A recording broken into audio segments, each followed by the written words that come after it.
In today's video, I'm going to teach you how to edit videos in Canva. Whether you're creating content for social media, a presentation, or just a fun project, Canva makes it surprisingly simple to put together a polished video, even if you don't have any prior editing experience. Let's start from the very beginning. First, open Canva in your browser or app and make sure you're logged into your account. Once you're on the main dashboard, you can either choose a video template or create a blank design. For beginners, starting with a blank video in the size you need, like a 16:9 widescreen format, is usually the easiest.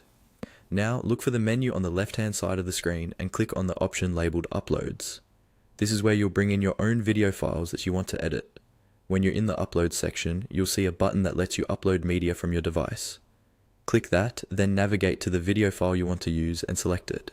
Canva will take a moment to process the upload, and once it's finished, you'll see a thumbnail of your video appear in the Uploads panel.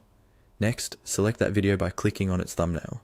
When you click it, Canva will automatically place the video onto your timeline and into the main canvas area. If it doesn't appear right away, simply drag the video from the Uploads panel onto the blank canvas in the middle of your screen.